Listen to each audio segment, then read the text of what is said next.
I stared at the boardroom presentation screen, my pulse quickening as Julian Cole confidently clicked to the next slide. There it was, my quarterly market analysis displayed for the executive team, but with angry red circles highlighting supposed errors in my calculations.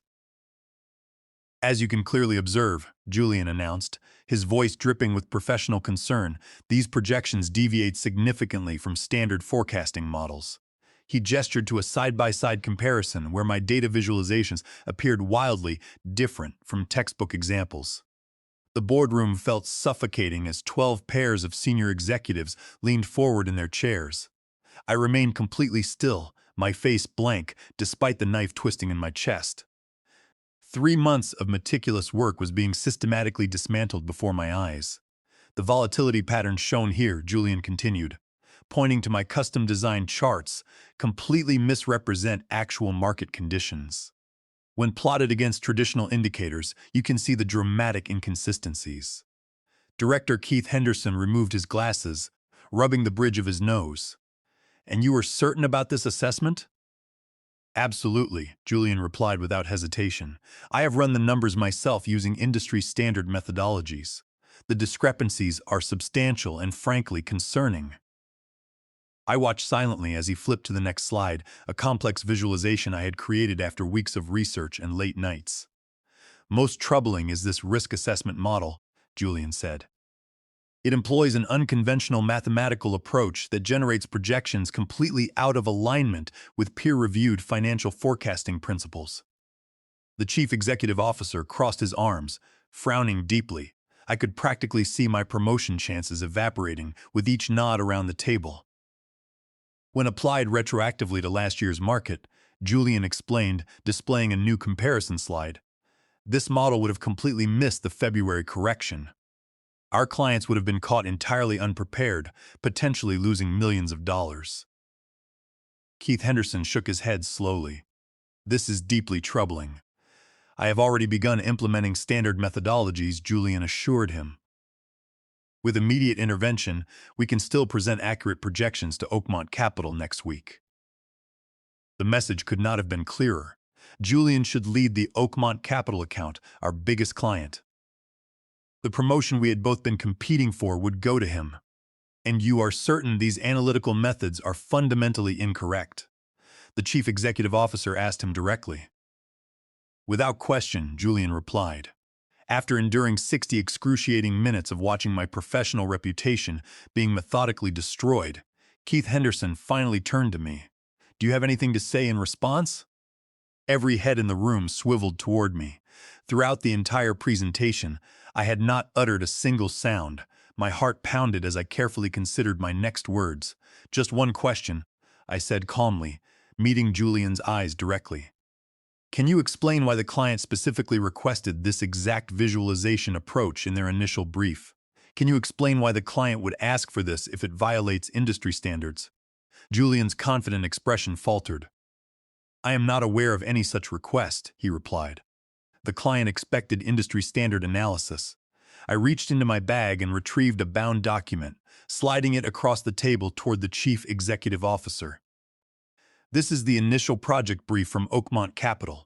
Page 17 outlines their requirements for nonlinear volatility tracking, exactly the methodology I implemented, and that you just spent an hour criticizing." The chief executive officer opened the document, scanning the pages with increasing interest. "The quantitative team at Oakmont Capital has been researching these patterns for 2 years," I continued, my voice steady despite my racing heart. "What looks like analytical errors to someone using traditional models are actually pattern recognition innovations they specifically requested." Keith Henderson reached for the document. "Is this accurate? The chief strategist at Oakmont Capital can confirm everything," I replied. "I have been in weekly strategy meetings with their team throughout this project.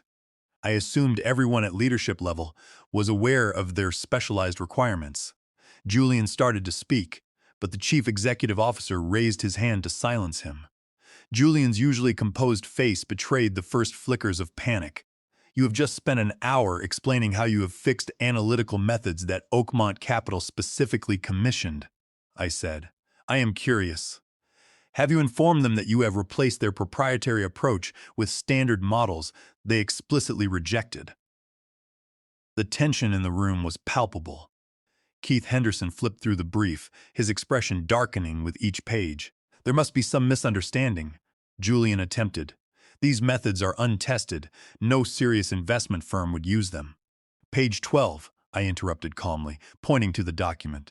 It shows the backtesting results comparing traditional models with their experimental approach. Standard forecasting caught 61% of significant market movements. Their method identified 84% and provided earlier warning signals. The chief executive officer looked up sharply. Is this accurate? Dr. Liam Mercer can verify everything, I said. Keith Henderson closed the brief, his face unreadable. I think we need to pause here and verify some information. Julian, Sean, thank you both for your input. The executive team will need to discuss this privately. As we filed out of the boardroom, Julian gripped my arm, pulling me into an empty conference room. His carefully constructed poise had vanished. What is your game? He hissed. You made me look like a fool in there. I gently removed his hand from my arm. I simply clarified the client's actual requirements. We both know Oakmont Capital would never approve those bizarre models. You were just trying to save face. I studied him for a moment, wondering how I had missed the depth of his duplicity. Dr. Liam Mercer personally requested that approach. You were in the initial meeting when he explained why. That is not how I remember it, Julian said, smoothing his expression back to professional concern. And it will not be how Keith Henderson remembers it either. We have discussed your creative interpretations extensively. A chill ran through me as I realized how thoroughly he had worked to undermine me. For weeks, Julian had been laying groundwork, positioning himself as the voice of reason while painting me as dangerously unorthodox. You should prepare yourself, he added. Even if they do not fire you outright, your reputation here is finished. No one trusts an analyst who cannot follow basic financial principles. He left me standing alone, his confident stride suggesting he still believed victory was inevitable. And perhaps he was right to be confident. In a straight battle between his political connections and my technical work, history suggested I would lose. My name is Sean Vance, and until that moment, I had spent 4 years building a reputation as a brilliant but quiet analyst at Pinnacle Securities. I was not the type to dominate meetings or promote myself aggressively. Instead, I let my work speak for itself, innovative approaches to data that consistently delivered superior results for our clients. I grew up as the middle child in a household where speaking up meant being interrupted. So, I learned early to observe, analyze, and wait for the perfect moment to make my point. This patience had served me well in my career, allowing me to see patterns others missed, while my louder colleagues rushed to judgment.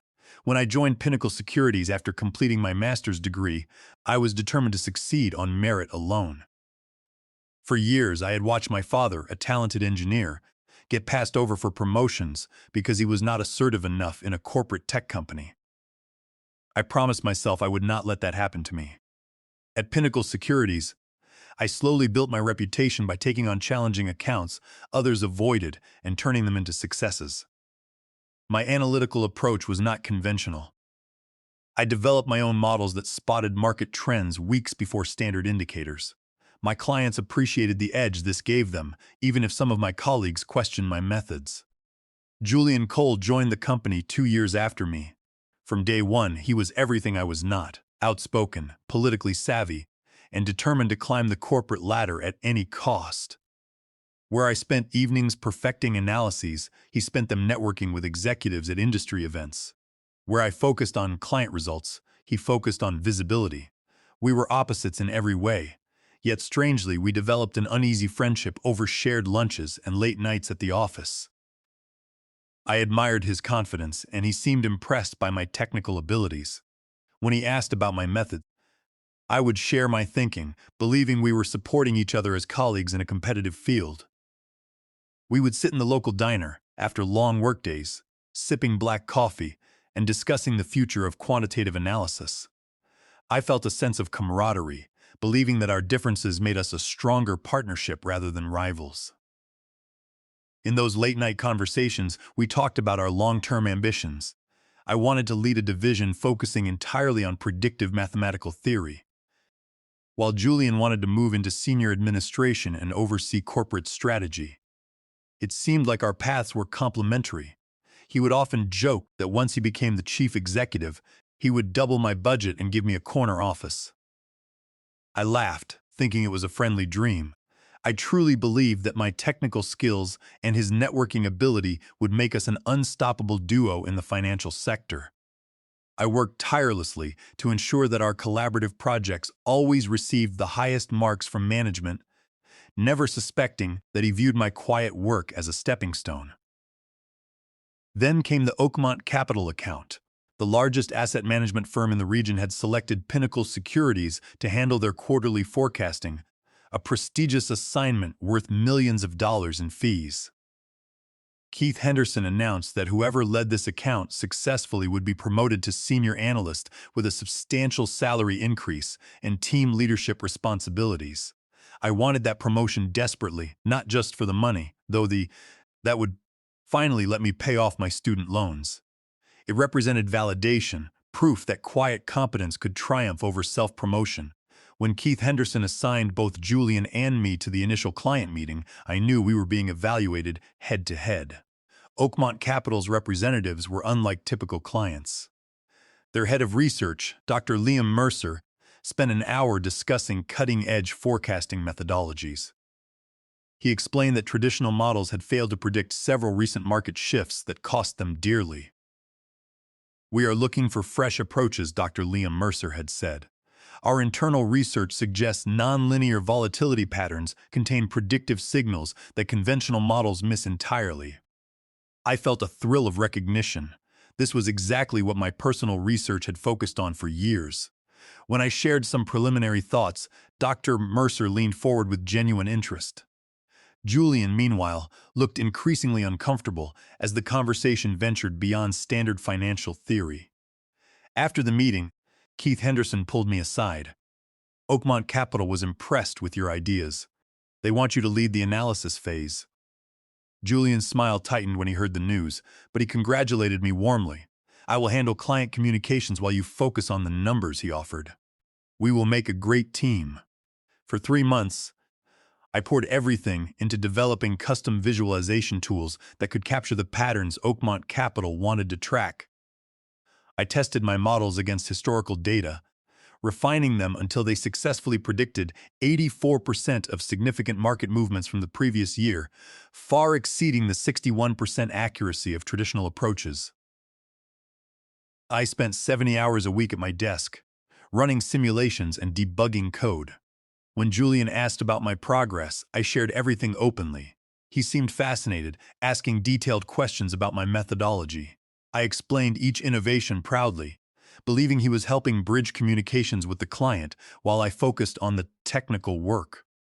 What I did not know was that Julian had stopped sharing my updates with Oakmont Capital weeks ago.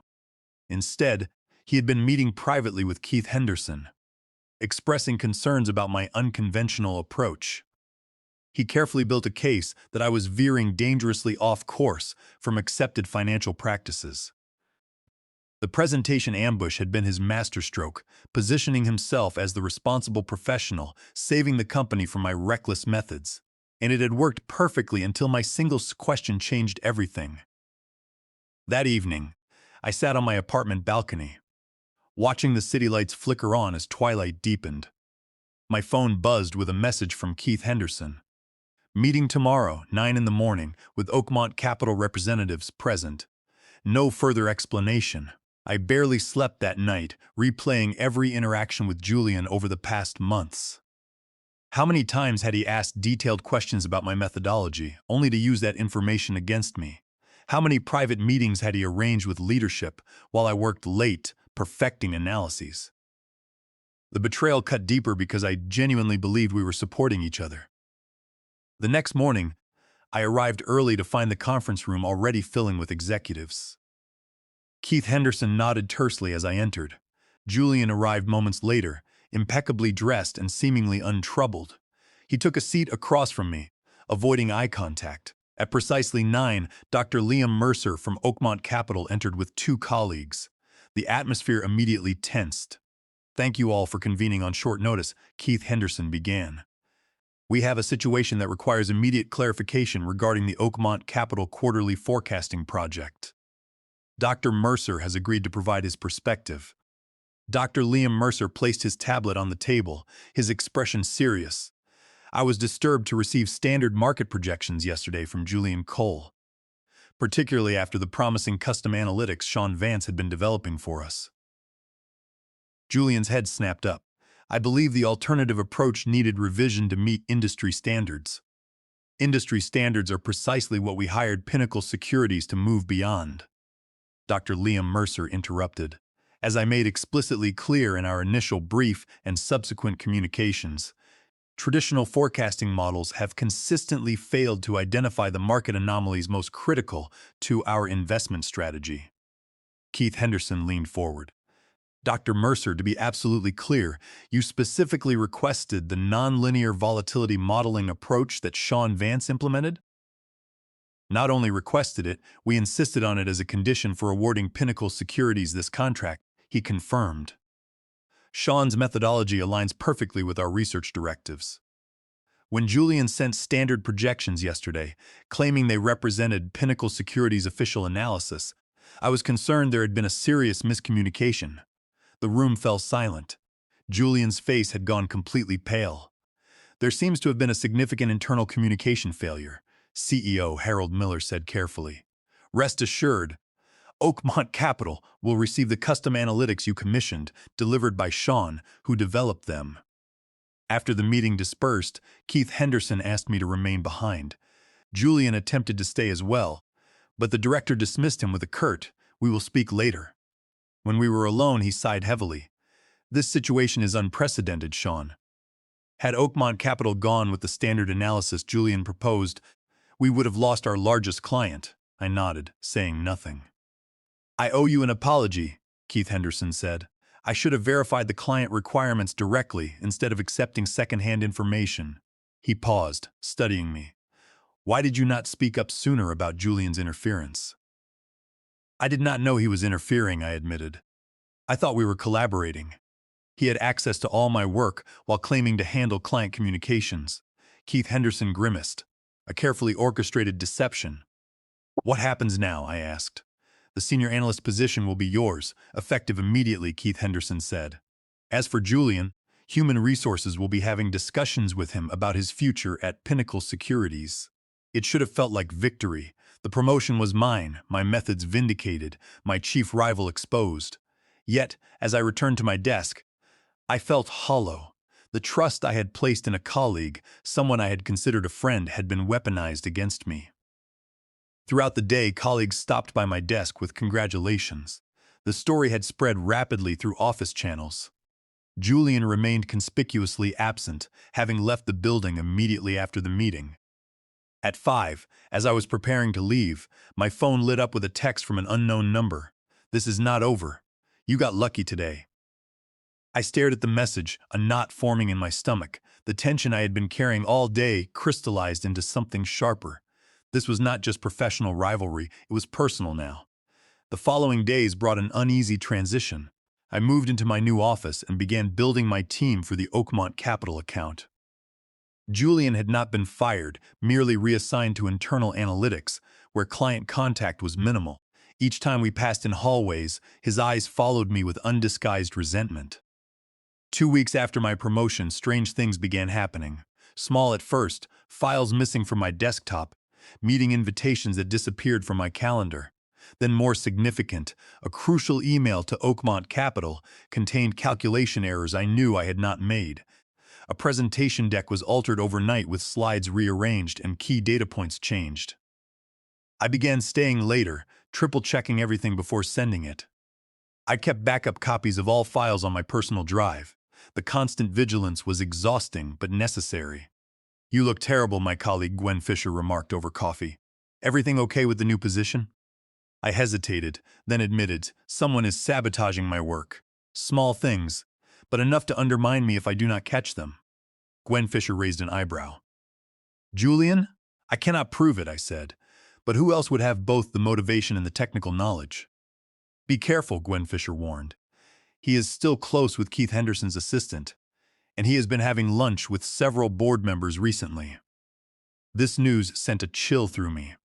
While I had been focused on delivering results, Julian had been networking, spinning narratives, laying groundwork again.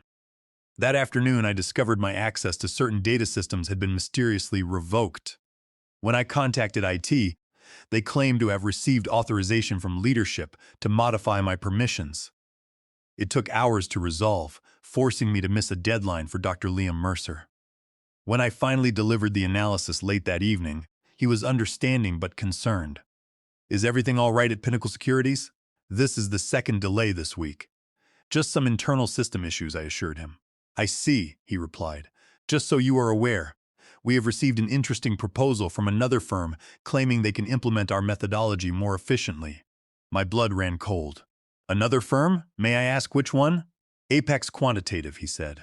Apparently, they have just hired a specialist in nonlinear volatility modeling who is familiar with our approach. I maintained my professional composure through the end of the call, but inside, panic bloomed. Apex Quantitative was our main competitor, and this specialist could only be one person. That night, I searched online and found it immediately. A press release announcing Julian Cole's hiring at Apex Quantitative as their new director of strategic forecasting. The position was several levels above what he had held at Pinnacle Securities. How had he managed this? Then it hit me, he had not just been studying my methods to sabotage me internally. He had been learning them to sell himself as an expert to our competitor, positioning himself to steal Oakmont Capital's account.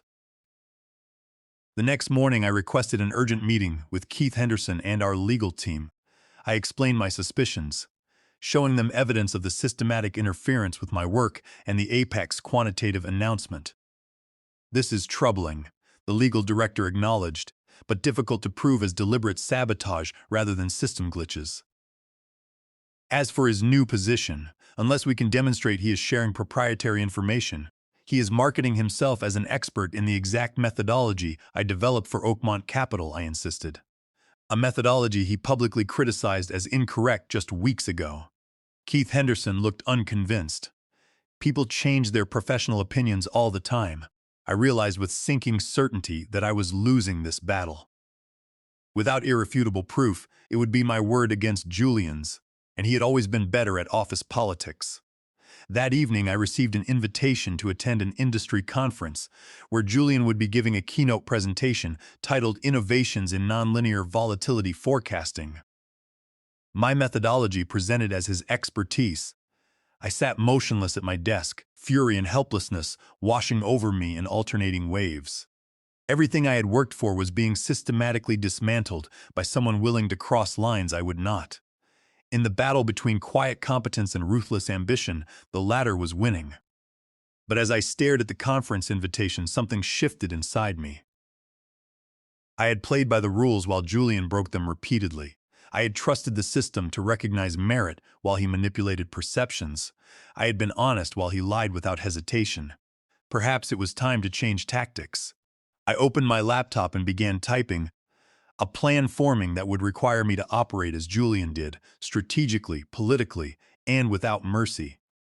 For once, I would fight not just with better data, but with better strategy. The industry conference was scheduled for 3 weeks away, giving me limited time to prepare. As I examined the event details, I discovered Julian would be presenting to senior executives from major investment firms, including Oakmont Capital. His session description promised to reveal groundbreaking approaches to market volatility forecasting that sounded eerily familiar. The audacity was breathtaking. He had not just stolen my methods, he was positioning himself to poach our largest client by presenting my work as his own innovation. If he succeeded, my career at Pinnacle Securities would be effectively over, regardless of my title. I needed to act, but confronting him directly would only lead to denials and counter-accusations. Taking my concerns to leadership again would likely be dismissed as professional jealousy. I needed irrefutable evidence of what he was doing, and I needed to present it in a way that could not be ignored. I also knew that California Penal Code Section 470 and the Federal Defend Trade Secrets Act under 18 U.S. Code Section 1836 were my strongest legal weapons. Under these acts, misappropriation of trade secrets and forging client communications to secure business are serious offenses. These statutes protect quantitative research and corporate algorithms from employee theft. If I could demonstrate Julian had taken source code and customized math models, the legal consequences for both him and Apex Quantitative would be catastrophic. I meticulously compiled the documentation, every original file, every timestamped script, and every email thread showing Julian's technical questions. I also contacted Gwen Fisher, who still had mutual contacts. With her help, I obtained a draft of Julian's presentation deck. My hands shook as I scrolled through slides containing my exact visualizations, simply recolored with Apex Quantitative's branding. The mathematical formulas I had developed over years were presented with minor cosmetic changes. Even my original testing results appeared, the numbers slightly altered but unmistakably mine. What is more, the presentation included client testimonials from firms that had never actually used his methods, including forged approvals and signature headers. He had fabricated success stories to bolster his claims, which clearly constituted forgery under local statutes. I immediately backed up the files to multiple secure locations. This was the evidence I needed, but using it effectively required strategic thinking. If I simply accused Julian of theft, he would claim the methodologies were basic industry knowledge.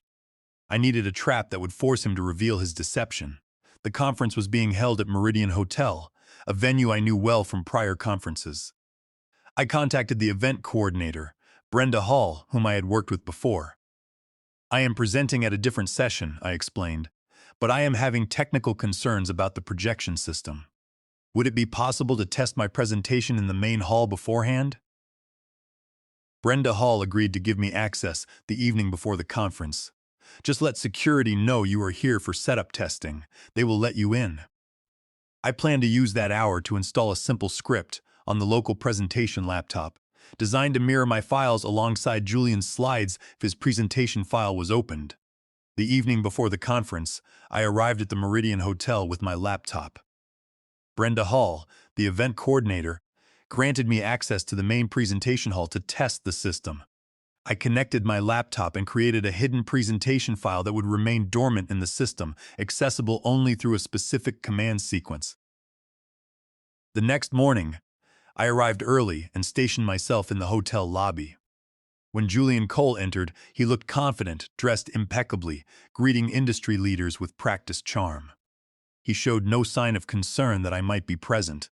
30 minutes before his session, I met with Neil Porter and several other analysts as planned, giving them a brief overview of the methodology I had developed for Oakmont Capital. The key innovation is how it handles nonlinear relationships, I explained, showing simplified versions of my models. Traditional approaches miss these connections entirely. When we entered the presentation hall, it was already filling with attendees. I chose a seat near the back, partially obscured by a column. Dr. Liam Mercer and his Oakmont Capital team were seated prominently in the second row, their presence confirming this was an audition. Julian took the stage precisely on time, his opening remarks smooth and engaging.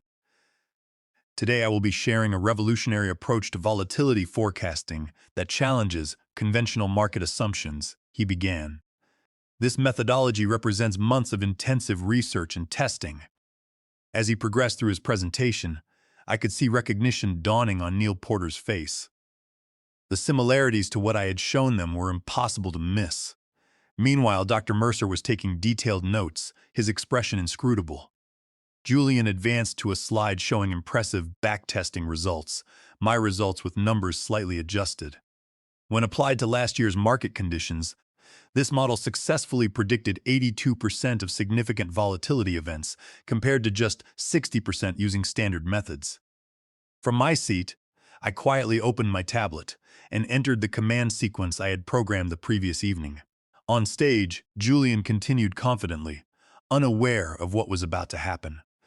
The proprietary algorithms driving these predictions analyze correlations that traditional models ignore entirely, he stated, clicking to advance to his next slide.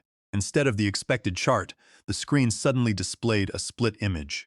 On the left, Julian's slide. On the right, my original Oakmont Capital presentation with identical formulas created 3 months earlier. Above both images appeared the text, Original Development Timeline. Julian froze, then quickly clicked to advance past the unexpected slide. But the next slide showed the same split-screen comparison with different content. He clicked again and again, but each slide now displayed his version, alongside my original, with timestamps clearly visible. Murmurs spread through the audience. Dr. Liam Mercer leaned forward in his seat, eyes narrowed. Julian attempted to regain control. "There seems to be a technical issue," he stammered. "If we could have IT assistance." "I do not think it is a technical issue," Neil Porter called out. "These appear to be comparative slides, showing original development dates of the methodology you are presenting." "That is absurd," Julian responded, his voice tight.